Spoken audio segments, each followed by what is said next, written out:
बोलो कृष्ण बलदेव की जय। बोल बांके बिहारी लाल की जय। श्रीमद् भागवत पुराण अथ 19वां अध्याय। अपनी मृत्यु अवश्यम भावी जानकर परीक्षित का प्राण त्याग करने के लिए तैयार होना। अनेक ऋषि मुनियों का परीक्षित के पास आना। परीक्षित का श्री सुखदेव मुनि से भगवान की भक्ति के संबंध में पूछना।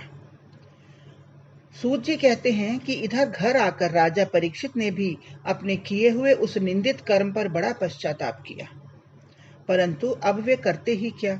मुनि पुत्र का शाप हो चुका था, अब किसी के मिटाए वह मिटने वाला नहीं था। वे राजकाज से अत्यंत उदासीन हो विष्णु रूप श्री कृष्ण जी का ध्यान करते हुए अन्न जल को त्याग मरने के लिए गंगा जी के किनारे जा बैठे। तब उनके इस अनुष्ठान को देखकर मुनियों, विद्वानों और विचारक धर्मात्माओं में बड़ी हलचल मच गई। वे लोग वहां जाकर एकत्र होने लगे। अत्रि, वशिष्ठ, च्यवन, अरिष्टनेमि, भृगु, अंगिरा, पराशर, विश्वामित्र, परशुराम, उतथ्य, इंद्रप्रमद, इधमवाह, मेधातिथि, देवल, आरष्टिशेण, भारद्वाज, गौतम, पिप्पलाद, कौरव, कण्व, अगस्त्य, महर्षि वेदव्यास और देवर्षि नारद आदि समस्त ब्रह्मर्षि और राजर्षि वहां एकत्र हो गए। राजा ने सबका यथाविधि से पूजन कर सिर से प्रणाम किया। जब वे सब ऋषि मुनि यथास्थान बैठ गए, तब राजा ने हाथ जोड़कर सबके आगे खड़े होकर कहा, हे मुनियों, आप सब दयालु और धर्मात्माओं के मध्य में आज अपने को इस प्रकार उपस्थित देखकर मुझे बड़ी प्रसन्नता हो रही है, क्योंकि आप सब धर्मात्मा ब्राह्मणों का चरण धोने से राजाओं के वंश का पाप दूर हो जाता है। ब्राह्मण ईश्वर रूप है, क्योंकि ब्राह्मण के शाप से ही अब मुझे शीघ्र ही तक्षक नाग काटने वाला है। सो अब आप सब ब्राह्मण और यह गंगा देवी मुझे अपनी शरण में रखें। परंतु हे ऋषियों, अब मेरी यह प्रार्थना है कि मैं जिस जिस जन्म में उत्पन्न हूँ उसमें सब कहीं विष्णु भगवान के ही चरणों में मेरे दृढ़ भक्ति होवे। इस प्रकार सब उपस्थित ब्राह्मण वृंद को सिर झुकाकर हाथ जोड़कर प्रणाम करते हुए राजा एक कुशा का आसन लेकर गंगा जी के तट पर उत्तर मुख करके बैठ गए। तब उनको इस प्रकार अन्न जल त्याग करके बैठे हुए देख आकाश से देवताओं ने फूल बरसाए। उपस्थित महर्षियों ने राजा की बहुत प्रशंसा करके कहा, हम सब लोग तब तक यहाँ बैठे रहेंगे जब तक राजा शरीर त्याग करके शोक मोह से रहित हो अपने उत्तम लोक को न चले जावेंगे। सूत जी कहते हैं, ऋषियों में ऐसी वार्ता हो रही थी कि वहां सुखदेव जी आ पहुंचे।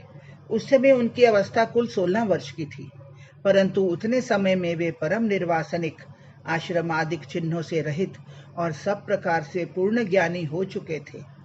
उनके हाथ, पांव, जंघा, भुजा, कंधा, कपोल, आंखें और श्रवण तथा नासिका आदि शरीर के सब अंगों से पुष्टता और सुंदरता टपक रही थी।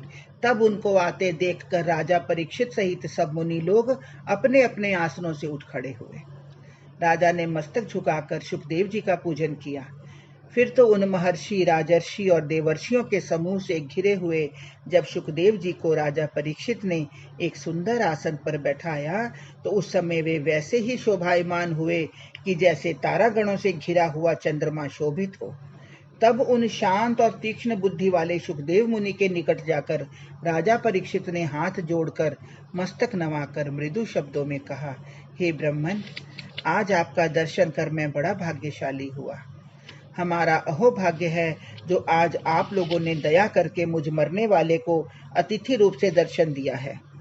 हे महायोगेश्वर, आज आपके निकट होने से मेरे सब पाप वैसे ही नष्ट हो गए जैसे विष्णु जी के निकट पहुंचते ही दैत्य नाश हो जाते हैं।